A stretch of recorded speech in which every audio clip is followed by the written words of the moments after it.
Bienvenue dans Terre d'entrepreneurs, le podcast qui donne la parole à celles et ceux qui construisent demain.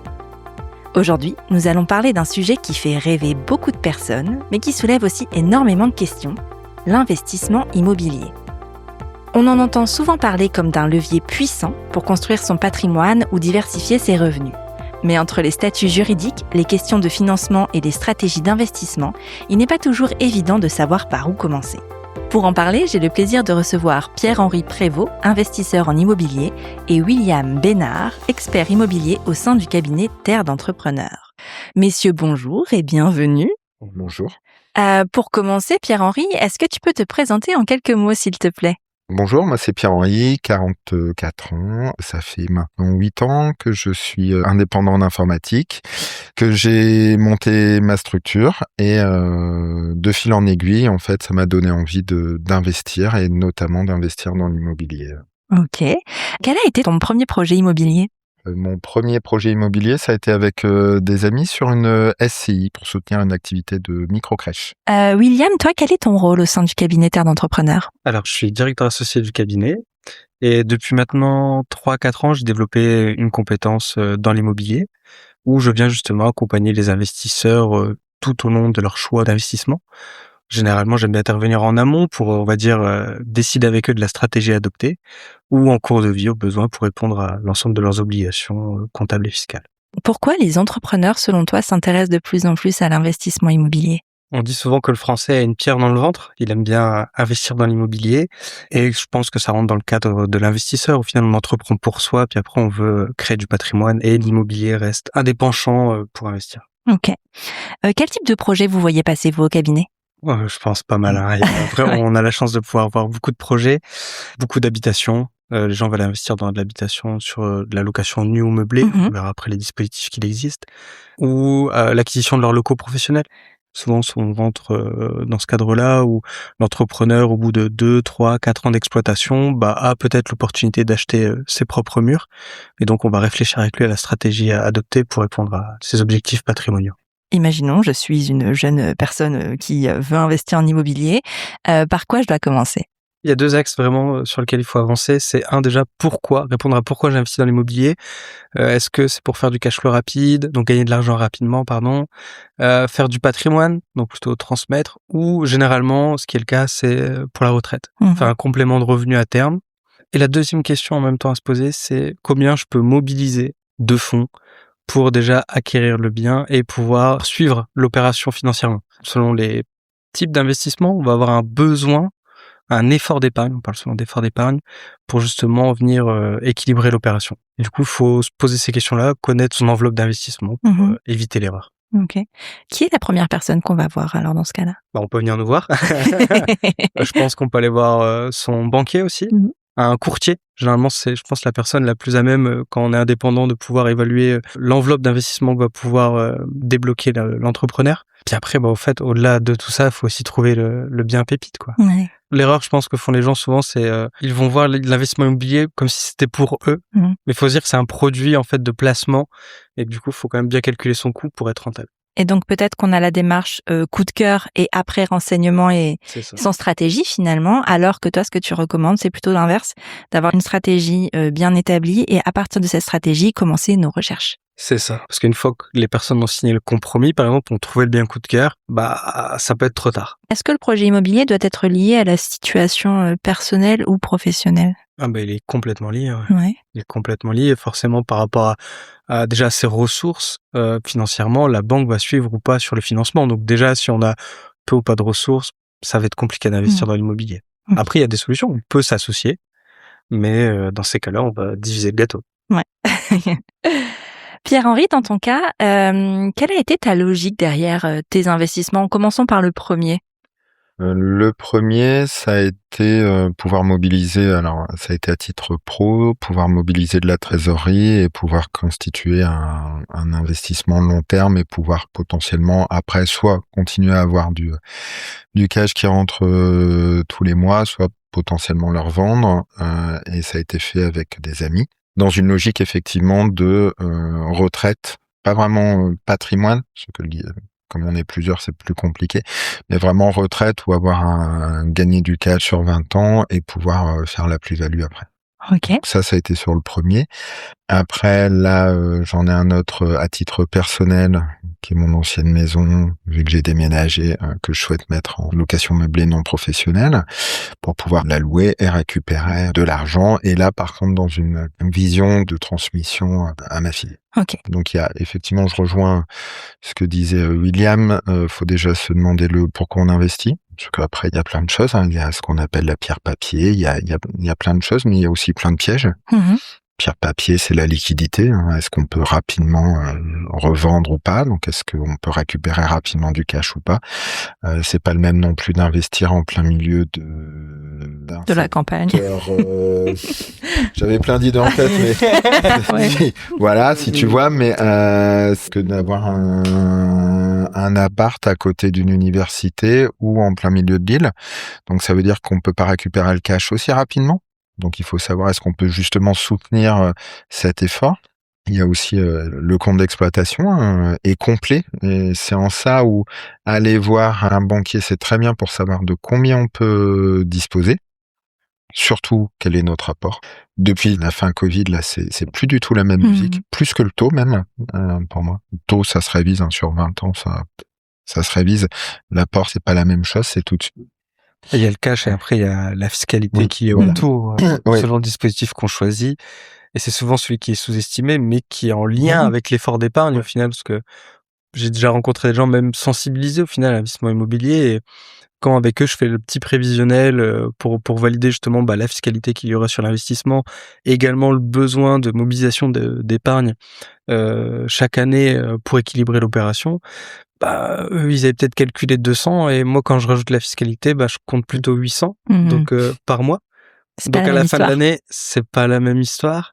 Et quand le compromis est déjà signé, déjà trop tard, quoi. Et de voir l'ensemble. Ça veut dire que quand on investit à titre, pour sa résidence principale, on a des charges, pas de problème. Quand on a investi pour investir, il va avoir les assurances. Il va falloir déclarer ses revenus, déclarer peut-être la TVA, machin. Tout ça, ce sont des choses, soit on a les compétences et on peut le faire, soit on va effectivement le déléguer, c'est très bien, mais ça veut dire que c'est un coût en plus. Il y a le coût, la fiscalité n'est absolument pas la même de façon annuelle et au moment de la revente. C'est pas non plus la même chose quand c'est la résidence principale et les résidences secondaires. En fait, il y a tout un package à côté qui est souvent mésestimé. On n'a pas forcément la vision du coût total. Ouais. Au final. En fait, finalement, l'erreur classique des débutants, c'est d'acheter avant d'avoir réfléchi à la stratégie. Parlons stratégie, on va passer à tout ce qui va être autour du statut juridique, parce que on en parle. Investir dans une résidence principale ne nécessite pas forcément de statut particulier. Quand on veut faire du locatif, est-ce qu'on est obligé de créer déjà sa structure ? Alors, il n'y a pas forcément de création de structure, mais dans la plupart des cas, selon l'option qu'on choisira, il y aura la création d'un statut. Ça dépend vraiment en fait du projet. Si je prends l'exemple des locations nues, dans le dispositif revenu foncier, il y aura aucune démarche à faire, sauf bien sûr tout le côté réglementaire lié à la location, c'est-à-dire valider si on a l'obligation de faire une demande de permis de louer ou pas, que le bien est bien décent pour pouvoir le mettre en location, ce que j'appelle du BABA, quoi. Oui, vérifier déjà que je peux le faire. Et après, par contre, si on veut le faire en effet en meublé professionnel ou non professionnel, là oui, on va avoir des formalités obligatoires à réaliser dans les 45 jours de la mise en activité. Et c'est là où généralement on intervient. Alors, comme je dis à chaque fois, c'est bien d'arriver en amont, comme ça on fait les calculs ensemble, puis en même temps on valide la cohérence projet bien, ou sinon on arrive en fin de course, quoi. Puis on fait l'état des lieux, puis On répare les dégâts un petit peu ou... C'est ça, ouais. Alors, dans des épisodes précédents, on a parlé de SARL, de SAS. Aujourd'hui, on parle de SCI. Est-ce que tu peux nous donner une définition de la SCI ? Quelle est la différence entre cette structure et les autres ? Déjà, on est sur une société civile. Contrairement aux autres, on est sur des sociétés commerciales. Du coup, ce qui caractérise le côté civil, c'est qu'on est indéfiniment responsable. C'est-à-dire que chaque associé, même à une part, sera autant responsable que les autres. C'est-à-dire qu'il faut faire super attention avec qui on s'associe dans une SCI, parce que le banquier va regarder surtout la solvabilité de chaque associé. Il suffit qu'il y en ait un qui est solvable et pas les autres, c'est celui qui est solvable qui paiera pour les autres, même s'il a qu'une seule part. D'accord. C'est-à-dire qu'à un moment donné, si malheureusement le locataire fait défaut et qu'on doit rembourser le prêt et qu'il n'y a pas assez d'argent sur le compte, et ben on va se retourner sur les associés. Mmh. Et c'est celui qui a de l'argent qui paye pour les autres. D'accord. Donc c'est moins protecteur que les autres statuts. Oui, bon, de manière générale, même pour une société commerciale, quand on Ouais. fait un emprunt bancaire, on demande une caution personnelle. Bien sûr. L'avantage, si je puis dire, de l'investissement dans l'immobilier, c'est que généralement, il y a une brique en face. Mmh. Donc bon, si on a acheté au bon prix, qu'on s'est bien fait conseiller sur l'acquisition, on arrivera toujours à revendre le bien et à retomber plus ou moins sur ses pattes. Ouais. Mais chaque investissement comporte un risque. Alors comment on fait pour créer sa SCI? Bah, en soi, on peut rédiger les statuts soi-même ou se faire accompagner par des professionnels, avocats, notaires ou les cabinets d'expertise comptable. On va devoir aussi réfléchir à une fiscalité, parce que la société civile, par définition, est transparente. Donc, on va devoir choisir soit une imposition à l'impôt sur le revenu ou à l'impôt sur les sociétés, qui va avoir des conséquences sur le projet, tant sur la disponibilité de la trésorerie pour les associés que pour l'imposition. Et du coup, c'est tout ça où on va pouvoir justement accompagner les gens pour sensibiliser, leur expliquer comment ça va se passer dans l'une ou dans l'autre des options et du coup trouver celle qui leur convient le mieux ou par défaut celle qui n'ont pas le choix d'accepter parce que financièrement, il y en a une qui est OK. plus coûteuse que l'autre. Justement, dans quel cas on va choisir une SCI à l'imposition sur le revenu? Quand on sait mesurer l'impact fiscal. Parce qu'en fait, dans une société civile imposée à l'impôt sur le revenu, on ne va pas déduire comptablement les mêmes choses qu'à l'impôt sur les sociétés. Donc, de manière générale, on a généralement un résultat plus important qui va se reporter au prorata de détention des titres de chaque associé et selon la fiscalité de chaque associé. OK. C'est-à-dire si quelqu'un est déjà fortement fiscalisé et on a un revenu intéressant sur la SCI à l'IR, en gros, il va payer encore plus d'impôts. Sauf que s'il a encore un emprunt à rembourser sur la SCI, en gros, il a peut-être pas la possibilité de récupérer les revenus de la SCI lui permettant de payer cette surfiscalité. Et donc là, on explique, on dit voilà, est-ce que vous avez actuellement la capacité financière de supporter cette surfiscalité? Parce qu'à l'impôt sur le revenu, il y a aussi des avantages en cas de revente avec les abattements, etc. Justement, quels sont les avantages? Parce que là, c'est vrai que ça nous donne pas très envie. Les avantages, c'est que plus on va détenir le bien dans une SCI à l'IR, moins on paiera d'impôts sur la plus-value. Il faut savoir que l'impôt sur la plus-value, c'est 2 composantes, l'impôt sur le revenu et des prélèvements sociaux. On va avoir des abattements à compter de la 6e année de détention, qui vont être totales, donc on n'aura plus d'impôt sur la plus-value au bout de 30 ans de détention. D'accord. C'est là que c'est intéressant. J'accompagne des clients, on me dit « Ah, William, chaque année, je paye 10 000 € d'impôts sur mon investissement. » Et après, je leur rappelle que ouais, mais en fait, là, si tu le vends, tu touches 1 million sans payer d'impôts. Donc, à toi de prendre une décision, tu peux le vendre ou garder les revenus. Et c'est vrai et je le comprends à travers des gens que j'accompagne, que quand on paye l'impôt chaque année et qu'en plus, on n'a pas l'argent direct, mais faut se rappeler qu'on a quand même un investissement, un actif. Et dans quel cas, alors, on va choisir l'imposition sur la société? Quand on fait du meublé, pas le choix. Et quand on va vouloir ne pas se rajouter de fiscalité. Ouais. C'est-à-dire que forcément, la société civile à l'impôt sur les sociétés paiera son propre impôt sur son résultat. Donc, si on veut pas se rajouter d'imposition, c'est un bon moyen. Il y a des inconvénients quand même, c'est que le cash n'est pas disponible. Quand je vais vouloir rendre les fruits de mon investissement, je vais payer pas mal d'impôts, l'impôt sur les sociétés, et ensuite potentiellement la flat tax selon son imposition. Et en cas de revente, la plus-value, pareil, c'est pas le même calcul, on n'a pas les abattements. Et donc, généralement, ce que je dis, c'est à l'impôt sur le revenu, c'est quand on peut se permettre de payer l'impôt chaque année, qu'on doit supporter. Alors qu'à l'impôt sur les sociétés, l'impôt, on va pas le payer chaque année, mais on le paiera à la sortie. À la fin. On va passer à la partie financement, qui est quand même une partie assez importante de notre sujet. Première question, qu'est-ce que les banques regardent en premier dans les dossiers d'investissement? Je peux répondre. Un peu tout. L'apport. L'apport. L'apport, ça a son importance. La qualité de l'investisseur Ouais. aussi. Quand je dis la qualité, c'est est-ce que la personne, déjà à titre personnel, elle est souvent à découvert? Est-ce qu'elle a déjà du patrimoine? Est-ce qu'elle joue régulièrement à des jeux d'argent? Tous des petits warnings qui vont... La note BAL 2 ou BAL 3. Comment on est noté, les revenus, en fait, ça se soigne comme un bilan de société, ça se soigne. Est-ce que un bon projet peut compenser une situation financière approximative, moyenne, on va dire? La Ou relation avec le banquier. Non, mais oui, ça a son importance. À un moment, j'ai fait, j'ai dû faire, quand j'ai eu justement ce projet de holding et tout, forcément, j'ai commencé aussi à voir un peu les banques pour voir quelle était ma capacité d'emprunt via une holding. la relation avec un banquier, quand on en a un bon qui écoute, qui suit et qui matche bien, il faut le garder. Ouais. Bon, ce sera pas une dédicace, mais je pense qu'il se reconnaîtra. Mais voilà, j'ai quelqu'un avec qui ça matche bien. Il me répond comme si lui-même investissait et ça, moi, ça me rassure. C'est qu'au moins, voilà, on voit de manière globale. Il me dit oui, non ou attention, là, vous êtes quand même à risque. Faut le voir aussi le banquier, pas comme un adversaire, c'est aussi un partenaire, en fait. C'est que quand il dit non, c'est qu'il y a sûrement quelque chose qui risque de bloquer et au final, c'est du perdant-perdant. Bon, lui, il sera perdant lui-même, une personne et non. Par contre, nous, on sera perdant parce que si le projet est vraiment limite, à un moment, c'est quand même nous qui allons devoir rembourser. Ouais.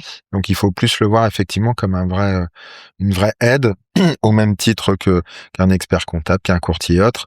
Et quand ils disent non, c'est plutôt, et c'est sur un point que je voulais insister, d'aller au bout de chaque projet. Même si ça ne se fait pas, et surtout si ça ne se fait pas, ça permet d'apprendre, de voir quels sont les bloqueurs et de voir au fur et à mesure, ah oui, donc j'ai passé le portier, ok, bon, là le banquier me dit non, ok, il y a ça et ça, ok, bon, je sais. Et puis après ça, ah bah oui, mais j'avais oublié de prendre l'assurance loyer impayé, de prendre l'assurance propriétaire non occupant, ah oui, et ça je dois le remettre. Ce qui fait qu'en fait, au fur et à mesure, alors ça peut prendre du temps, mais il y a toujours des bons coups. Les taux, ça monte, ça descend. On part sur 20 ans. On le renégociera dans 1 an quand ça redescendra. Faut pas se précipiter parce que ça reste quand même des montants normalement avec l'effet de levier qui sont importants. Et si on se plante, par contre, c'est sûr que là, c'est problématique. Bien sûr. Et là, on perd des plumes. Donc, on a le temps, on prend le temps, on va jusqu'au bout pour apprendre aussi. Surtout quand on est primo-entrepreneur et même plus tard. Voilà, on prend le temps, on apprend et puis à partir de ce moment-là, on sait aussi détecter les bonnes opportunités ou pas, sans même parler du bien où là, plus on en visite, plus on voit les choses, quoi. Oui, bah oui, forcément, c'est en forgeant qu'on devient forgeron. Bien Tout à sûr. fait. Mais, et puis après, d'une banque à une autre, je veux dire, je m'entends toujours très bien avec des banques avec qui je travaille beaucoup. Et puis à un moment donné, sur un projet, ils m'ont dit, bah là, il faut 20% d'apport. Ok. J'ai une autre banque et je vais les voir et eux ils me disent bah non monsieur Vénard on vous suit sans apport. Bah ok, feu, on y va.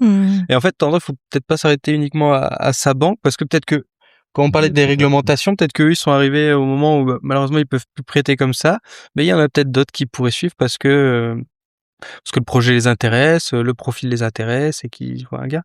Une banque ne gagne jamais sur un crédit, elle gagne des parts de marché et espère du coup pouvoir J'ai le cas pareil avec avec les SCI. Pourtant, on est à peu près le même groupe d'investisseurs. Ça allait très bien avec une banque et à un moment, ils sont arrivés en fait à un stop.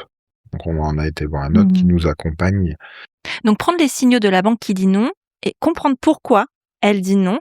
Parce que parfois, ça n'a pas forcément un lien avec le projet, mais c'est peut-être des choses en interne. Aller prendre la température ailleurs et puis prendre sa décision en fonction. Et puis de toute façon, c'est toujours bon de savoir pourquoi il y a un... Ça permet de grandir, de voir différemment et de comprendre au final de quoi ils ont besoin pour être rassurés. C'est souvent de bons conseils. Parce que quand il y a des gros warnings, quand même, quand il n'y a pas d'apport ou peu d'apport, quand le projet il est quand même un peu limite ou qu'il y a beaucoup de travaux, les travaux, ça veut dire que ça va repousser les moments où on va recevoir du cash. Voilà, il y a plein de choses et jamais être trop optimiste. Ouais. Ça, c'est Pour éviter quoi, les déceptions? Oui, une déception quand on emprunte beaucoup, ça commence. C'est les grosses déceptions. Voilà. Donc, c'est vraiment, c'est sûr que si on va voir 3 banques et qu'on a 3 non, vraiment reposer la question du projet. Là, ça va venir sur le projet. C'est le montant et il peut baisser. Donc, dans ce cas-là, revoir au lieu d'une maison à rediviser en appart, on achète d'abord un petit appart ou on sort de l'île. Effectivement, l'île a ses contraintes. Alors, c'est très bien parce que beaucoup de personnes veulent venir, mais mécaniquement, il y a aussi beaucoup de contraintes. Il y a d'autres villes à côté qui sont très bien et puis et ne pas se précipiter. Des bons plans, il y en a tout le temps. On arrive sur la fin. Question pour tous les deux. Quelle est l'erreur la plus fréquente que vous voyez ou dont vous entendez parler en termes d'investissement immobilier? L'ignorance des obligations Et en fait, ils vont être surpris à un moment donné, ils vont recevoir une amende de 1 200, 1 500 € parce qu'ils n'ont pas déposé tel document dans les temps. Et c'est dommage où, voilà, ils pensent que l'argent leur appartient et puis en fait, non, il appartient à la société. Et donc du coup, en fait, il faut régulariser. Non, c'est la méconnaissance, je pense, des obligations. Prendre le temps de se renseigner, éviter les réseaux sociaux, s'il vous plaît. Je pense que c'est la plus grosse erreur. Oui, tu veux dire des Ouais. posts, des conseils par des pseudos Ouais, c'est ça. Après, professionnels, je me mais dis, à un qui moment sont pas donné, si le forcément mec il bons. a la recette de transformer, je sais pas, l'or en plomb, perso, je la garde pour comprends. moi. Oui. C'est bienveillant de vouloir la partager, mais bon, en effet, quand on creuse, En fait, peut-être que la problématique est qu'ils font du conseil global en masse, alors que depuis tout à l'heure, tu nous dis que c'est du cas par cas. Ah oui, c'est du cas par cas Mhm. tout le temps. Non, effectivement, je rejoins William, ne pas croire au miroir aux alouettes et ne pas être naïf. C'est-à-dire que c'est comme un projet sur n'importe lequel, en fait. Vous achetez une voiture, vous allez les essayer, vous regardez, vous faites plusieurs concessionnaires. Vous achetez une robe, un jean, n'importe quoi, vous en faites plusieurs, vous regardez ce qui vous convient. Voilà, en fait, c'est exactement la même chose. Comme tout type d'investissement, à un moment, c'est votre argent qui sort. C'est vous qui êtes impliqué. Donc, le minimum, c'est de prendre son temps et d'être sûr de ce que vous voulez et de ce que vous voulez recevoir au final. Ouais. Est-ce que c'est sur du long terme, du court terme? Quel effort je peux mettre? Et se regarder de façon réaliste. Effectivement, gagner 1 million en un an, tout le monde en rêve. Alors, perso, si j'avais la recette, ne pas pêcher par trop d'optimisme et méconnaissance. On teste, on voit. Parfois démarrer un peu plus petit, parce que effectivement, en plus, quand on part sur des montages qui peuvent être un peu complexes, il y a toujours des subtilités. Et démarrer un peu plus petit, ça évite d'avoir un plus gros mur en face de soi et une structure de coût qui va être forcément plus importante. S'associer peut être une bonne idée, mais comme disait Dante, l'enfer c'est les autres. Donc à un moment, faut aussi savoir avec qui on va et quelle est notre exposition au risque, quelle est notre appétence au risque aussi. Et après, il faut y aller tout doucement. Il y en a plein qui investissent. Et ne pas croire que là les taux ils vont monter, les taux ils vont baisser. Oui, ok. Les taux ils montent, l'inflation monte, mécaniquement, ça se compense, les taux baissent.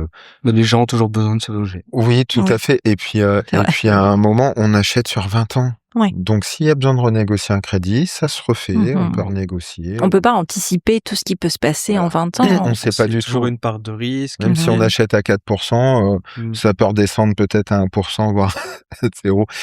Ou peut-être monter à 10%, donc on sera quand même content de notre 4%, ou de notre 3, ou de notre 3,2, peu importe. Donc ne pas se précipiter, pour moi, c'est vraiment la clé.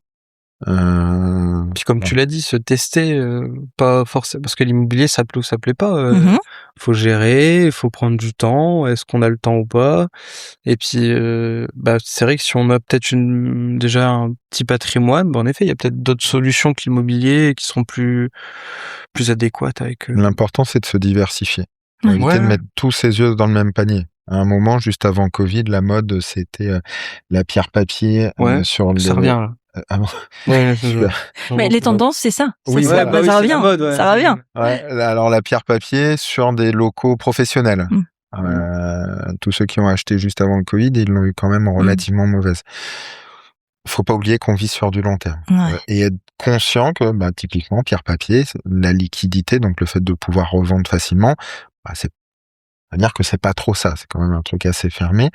Acheter un bien à Lille, c'est pas le même que l'acheter à Maubeuge, que l'acheter à Valenciennes, que l'acheter à Dunkerque, que de faire du saisonnier, du Airbnb, ou de la location longue durée avec des familles qui sont là, ou de l'étudiant. Enfin, voilà, il y a plein de choses qui sont possibles en fonction du temps aussi qu'on a y passé.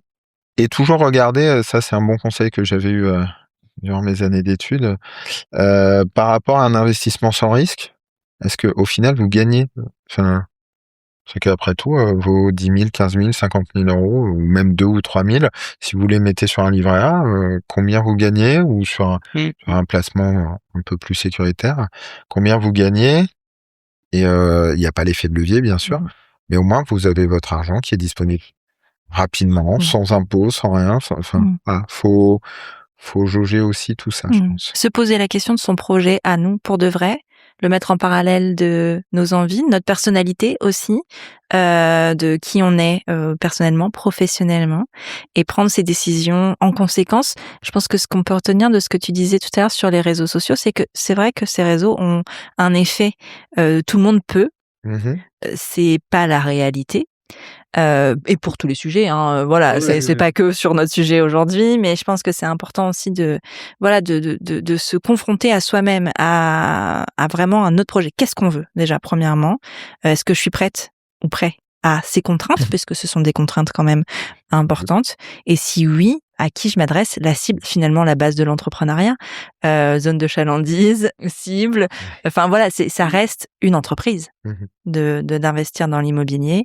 Et peut-être qu'on a du mal à le voir comme ça, puisque c'est quelque chose d'assez traditionnel, enfin d'acheter un bien. Enfin c'est pas, voilà, c'est quelque chose d'assez logique dans la vie. Donc on se dit que peut-être que pour faire de l'immobilier, l'investissement immobilier en locatif, ça sera la même chose. Ce sont deux choses complètement différentes. D'accord. Ça dépend si on veut le faire en tant que professionnel ou juste revendre sa maison après 30 ans pour aller acheter ailleurs. Bien si sûr. on veut le faire en tant que professionnel dans l'attitude, dans ce cas-là, il faut se mettre aussi dans la position d'un professionnel qui réagit sans émotion. Tu le disais sur le bien. Voilà, le bien coup de cœur, c'est super quand on achète pour sa résidence principale ou secondaire. C'est top, mais en immobilier, faut être raisonné. C'est un peu comme sur un autre podcast que tu as eu l'occasion de faire, c'est le prévisionnel en fait. On en revient toujours à la même chose, c'est confronter ses finances, mais aussi avec la fiscalité du projet, puis de valider la cohérence avec les objectifs déjà de départ d'investir dans l'immobilier. Et puis une fois qu'on a mis tout ça, il faut trouver le bien. Et là après, comme dans la vie, je pense tout se négocie. Faut pas s'arrêter au prix affiché comme au taux d'intérêt affiché, etc. Et puis voilà. Puis après, faut aussi oser de temps en temps, mais en mesurant les risques. Bien sûr. Et on est là pour ça. Mais carrément, c'était ma petite conclusion finalement. Bien s'entourer d'un bon conseil pour faire un investissement qui sera adapté 100% à la personne qui portera le projet. Mais merci beaucoup Pierre-Henri et William pour cet échange. Si cet épisode vous a plu, vous pouvez vous abonner à Terre d'Entrepreneurs sur votre plateforme d'écoute préférée. Et si vous avez 2 minutes, laisser une note ou un commentaire aide énormément le podcast à se faire connaître et à toucher d'autres entrepreneurs. Merci pour votre écoute et à très bientôt pour un nouvel épisode.